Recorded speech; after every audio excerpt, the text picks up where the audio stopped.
Friend, कैसे हैं आप लोग। आशा करता हूँ कि ठीक होंगे। तो आज हम लेकर आया हूँ क्लास 10th के हिस्ट्री के एक और चैप्टर जहाँ से प्रश्न पूछे जाते हैं VVI क्वेश्चन सीरीज में। आपका स्वागतम है। और यह है चैप्टर नंबर 5, हिस्ट्री का चैप्टर नंबर 5, अर्थव्यवस्था और आजीविका। ठीक है, क्लास 10th के अर्थव्यवस्था और आजीविका, जहाँ से आपको प्रश्न पूछे जाते हैं। जो भी प्रश्न 2022 में आने वाला है आपको वो 10th में, वो सभी प्रश्न को मैं रखा हूँ, चैप्टर वाइज रखा हूँ, इसलिए वीडियो को देखना न भूले। यह आपके एग्ज़ाम के लिए काफ़ी हेल्पफुल साबित होगा। बहुत इंपॉर्टेंट क्वेश्चन है। पहला ही क्वेश्चन, स्पिनिंग जेनी का आविष्कार कब हुआ था। स्पिनिंग जेनी का आविष्कार 1770 ईस्वी में हुआ था। सेफ्टी लैम्प का आविष्कार किसने किया था। सेफ्टी लैम्प का आविष्कार हेम्फ्री डेवी ने किया था। ठीक है। क्वेश्चन नंबर 3 है, बम्बई में सबसे पहले यानी सर्वप्रथम सूती कपड़ों का मिल की स्थापना कब हुई थी। तो बम्बई में सर्वप्रथम सूती कपड़ों की मिल की स्थापना 1851 ईस्वी में हुआ था। क्वेश्चन नंबर 4 है, 1917 ईस्वी में पहली जूट मिल किस शहर में स्थापित किया गया था। 1917 ईस्वी में पहली जूट मिल जो है वह कोलकाता में स्थापित किया गया था। क्वेश्चन नंबर 5 है, भारत में कोयला उद्योग का आरंभ कब हुआ। भारत में कोयला उद्योग का आरंभ 1814 ईस्वी में हुआ था। क्वेश्चन नंबर 6 है, जमशेदजी टाटा ने Tata iron and steel company की स्थापना कब की। जमशेदजी टाटा ने Tata iron and steel company की स्थापना 1907 ईस्वी में किया था। ठीक है। क्वेश्चन नंबर 7 है, भारत में Tata hydro electric power station यानी पावर प्लांट की स्थापना कब हुआ था। तो भारत में Tata hydro electric power plant का स्थापना 1910 ईस्वी में हुआ था। क्वेश्चन नंबर 8 है, अखिल भारतीय ट्रेड यूनियन कांग्रेस की स्थापना कब हुआ था। अखिल भारतीय ट्रेड यूनियन कांग्रेस की स्थापना 1920 ईस्वी में हुआ था। क्वेश्चन नंबर 9 है, भारत के लिए पहला फैक्ट्री एक्ट कब पारित हुआ। भारत के लिए पहला फैक्ट्री एक्ट 1881 ईस्वी में पारित हुआ। मजदूर संघ अधिनियम कब पारित हुआ था। मजदूर संघ अधिनियम 1926 ईस्वी में पारित हुआ था। चार्टेड एक्ट कब पारित हुआ, काफ़ी इंपॉर्टेंट है, कई बार आ गया है, 1813 ईस्वी में पारित हुआ। सेफ्टी लैम्प का आविष्कार कब हुआ, यह भी बहुत इंपॉर्टेंट है, यह भी कई बार आपको एग्जाम में आ चुका है। सेफ्टी लैम्प का आविष्कार 1815 ईस्वी में हुआ था। स्पिनिंग जेनी का आविष्कार किसने किया था। स्पिनिंग जेनी का आविष्कार हारग्रीव्स ने की था। बहुत इंपॉर्टेंट है मिसाल के लिए। ठीक है। तो इसमें दोस्त मैं सभी इम्पोर्टेंट क्वेश्चन को लेकर आया हूँ इस चैप्टर से, अर्थव्यवस्था और आजीविका से। आपके आने वाले जितने भी मस्ट VVI क्वेश्चन थे वो सभी क्वेश्चन को हम मेंशन किया हूँ, एक सीरीज बाई, पहले ऑब्जेक्टिव फिर सब्जेक्टिव। तो यह जो क्वेश्चन सीरीज है यह आपकी एग्ज़ाम के लिए काफ़ी हेल्पफुल साबित होगा, इसलिए इसको देखना न भूलें।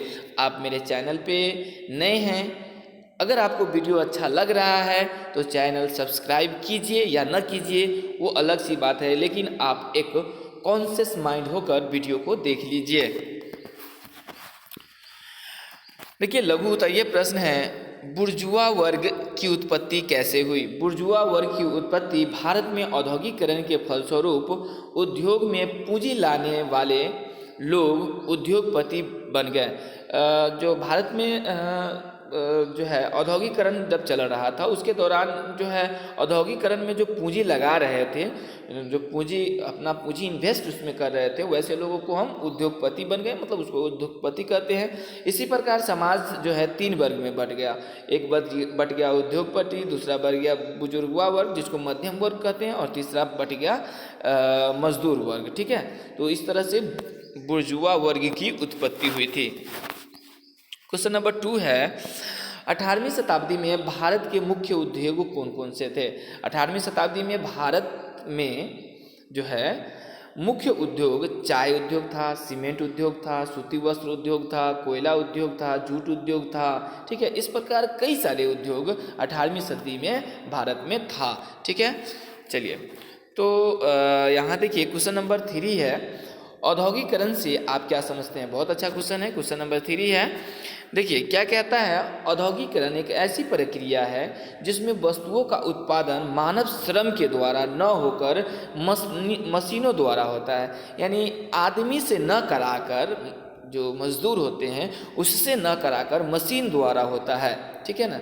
इस तरह की प्रक्रिया औद्योगिकरण कहलाती है। इसमें उत्पादन जो होता है बड़े पैमाने पर होता है, क्योंकि मशीन को बनाना होता है। तो मशीन क्या करता है, जो काम इंसान 5 घंटा में करेगा, ठीक है, उससे कहीं भी ज़्यादा मशीन कर कर 1 घंटा में रख देगा, ठीक है। तो इसलिए मशीन जो है काम करने में फास्ट होता है।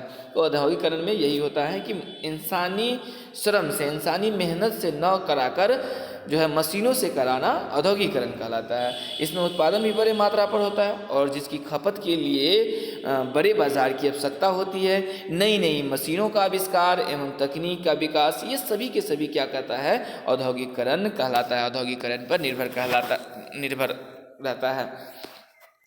क्वेश्चन नंबर 4 है, औद्योगिकरण ने मजदूरों की आजीविका को किस प्रकार प्रभावित किया। बात सही है, क्योंकि औद्योगिकरण होगा तो मजदूर समाप्त होगा, क्योंकि मजदूर क्या हो गया, घट गया। जितना मशीन होता चला जाएगा उतना ही क्या होगा, मजदूरी खत्म होते ही चली जाएगी। आपको पता है कि पहले रिक्शा वाला था, ऑटो आया, रिक्शा वाला को ख़त्म कर दिया, ठीक है ना। तो इसी तरह से क्या है कि मतलब धीरे धीरे जब भी इम्प्रूवमेंट आता है, विकास आता है, डेवलपमेंट आता है, तो जो निचला वाला स्तर रहता है वो क्या होता है, धीरे धीरे स्वतः समाप्त होते चला जाता है। अब इसी तरह औद्योगिकरण में मशीन सब बड़े बड़े तरह तरह की मशीन आने लगी, ठीक है। इस तरह से क्या हुआ कि जो इंसानी श्रम था, इंसानी जो परिश्रम था, वो सभी को क्या कर दिया, ख़त्म कर दिया गया। औद्योगिकरण ने नई फैक्ट्री प्रणाली को जन्म दिया, ठीक है। बड़े पैमाने पर मशीनों से काम लिए जाने लगा, ठीक है, जिसमें मजदूरों की मजदूरी क्या होने लगी, प्रभावित होने लगी। इस प्रकार औद्योगिकरण ने मजदूरों की आजीविका को क्या कर दिया, प्रभावित कर दिया। स्लेम पद्धति की शुरुआत कब हुई। देखिए स्लेम पद्धति, औद्योगिकरण ने स्लेम पद्धति की शुरुआत की। जो मजदूर थे वह शहर में जाकर छोटे छोटे घरों में रहने के लिए क्या थे, मजबूर थे, जहाँ किसी भी प्रकार की सुविधा नहीं थी। लोग वहाँ मतलब जब फैक्ट्री में काम करने जाते थे तो उसके लिए रहने के लिए जो है मालिक अलग व्यवस्था नहीं करती थी। छोटे छोटे मतलब बस्ती झुग्गी झोपड़ी बना देती थी, न वहाँ उसको टॉयलेट की व्यवस्था थी, बहुत सारी कोई चीज़ की व्यवस्था नहीं करती थी, यानी व्यवस्था नहीं होती थी। जहाँ किसी भी प्रकार की सुविधा नहीं थी, आगे चलकर उत्पादन की उचित वितरण के लिए आंदोलन शुरू हो गया, ठीक है। पूंजीपतियों द्वारा उनको बुरी तरह से शोषण किए जाने लगा, इन तरह मतलब ये जो मजदूर थे इस सबको। इसलिए उन्होंने एक संगठन बनाकर पूंजीपतियों के खिलाफ एक संघर्ष शुरू कर दिया, ठीक है। और यही जो संघर्ष है उसको स्लेम पद्धति में बदल गया, ठीक है। क्वेश्चन नंबर 6 है, न्यूनतम मजदूरी कानून कब पारित हुआ। आपको पता है कि न्यूनतम मजदूर कानून जो है वो 1948 ईस्वी में पारित हुआ था। इसका मुख्य उद्देश्य क्या था कि उद्योग में काम करने वाले मजदूरों को उचित मूल्य, मतलब उचित मजदूरी मिले, ठीक है, समान काम मिले, ठीक है ना, समान काम का समान वेतन मिले, ठीक है। इस तरह से मतलब ऐसा नहीं है कि अगर कोई आपके मजदूरी में वही काम कर रहा है, एक मजदूर है जो काम कर रहा है, वही काम कर रहा है, ठीक है, 20 रुपया के, और फिर कोई दूसरा मजदूर है वही काम कर रहा है और उसको आप दे रहे हैं 10 रुपया, एगो के दे रहे हैं 20 रुपया, ऐसा नहीं।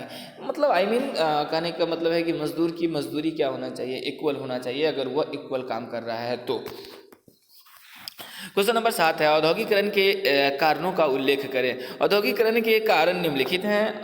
नंबर 1 क्या है कि आवश्यकता आविष्कार की जननी होती है। जब जब इंसान को जिस जिस चीज़ की आवश्यकता पड़ी है तब तक इंसान ने क्या किया, उस चीज़ को आविष्कार किया है। नए नए मशीनों का आविष्कार हुआ, ठीक है। पॉइंट नंबर 3 है, कोयले एवं लोहे की प्रचुरता हमारे पास है, जिससे हम क्या करते हैं, मतलब उसका उपयोग करते हैं। फैक्ट्री प्रणाली की शुरुआत हुई, सस्ते श्रम की उपलब्धता हुई, यातायात की सुविधा हो गई और विशाल औपनिवेशिक स्थिति बन गई, ठीक है। 18वीं शताब्दी के उत्तरार्ध में ब्रिटेन नए नए यंत्रों एवं मशीनों के आविष्कार ने उद्योग जगत में, मतलब ब्रिटेन ने किया और यह जो है उद्योग जगत में एक क्रांति लाकर खड़ा कर दिया, ठीक है। औद्योगिकरण का मार्ग आसान हो गया। मशीन के नए यंत्रों के आविष्कार ने फैक्ट्री प्रणाली को विकसित किया, जिससे उद्योग एवं व्यापार के नए नए केंद्र खुला, ठीक है ना। और औद्योगिकरण में ब्रिटेन में सस्ते श्रम की आवश्यकता थी। इसमें ब्रिटेन जो है प्रथम स्थान पर रहा। फैक्ट्री में उत्पादित वस्तुओं को एक जगह से दूसरे जगह पर ले जाने के लिए कच्चे माल को फैक्ट्री तक ले जाने के लिए ब्रिटेन में यातायात की अच्छी सुविधा उपलब्ध थी, जिससे औद्योगिकरण को और बढ़ावा मिला। ठीक है, तो ये क्वेश्चन आपको 5 नंबर में देखने को मिल सकता है। या फिर आपको 5 नंबर में ये भी क्वेश्चन देखने को मिल सकता है, उपनिवेशवाद से आप क्या समझते हैं? औद्योगिकरण ने उपनिवेशवाद को जन्म दिया कैसे? मैं गाइज प्रत्येक चैप्टर से 5 नंबर का क्वेश्चन और 2 नंबर का क्वेश्चन और ऑब्जेक्टिव सब्जेक्टिव लेकर आया हूं। अगर आप हिस्ट्री के ये सभी पूरे हिस्ट्री का आप सीरीज देख लेते हैं या आप पूरे का PDF आपके पास हो जाता है और पढ़ लेते हैं, तो मुझे ऐसा विश्वास लगता है कि आपको हिस्ट्री से बहुत ही बेहतर हिस्ट्री की तैयारी हो जाएगी। ठीक है, तो ये क्वेश्चन आपको एग्जाम में देखने को मिल सकता है। इसका आंसर मैं यहाँ नीचे लिख चुका हूँ। अगर आपको चाहिए इसका PDF तो कमेंट में आप व्हाट्सएप नंबर लिखें। ठीक है, मैं आपके व्हाट्सएप पे PDF मुफ्त में प्रोवाइड करवा दूंगा, मुफ्त में दे दूंगा। ठीक है, तो आपको वीडियो कैसा लगा? एक और इस चैप्टर से क्वेश्चन आने की संभावना रहती है। कुटीर उद्योग के महत्व एवं उपयोगिता पर प्रकाश डाले। हालांकि इससे भी बेटर प्रश्न जो ऊपर मैंने दिया हूँ वो प्रश्न है। ठीक है, तो गाइज मुझे विश्वास है कि आपको ये वीडियो अच्छा लगा होगा। वीडियो अच्छा लगा है तो अपने दोस्तों के पास शेयर करें। ठीक है, थैंक यू फॉर वॉचिंग।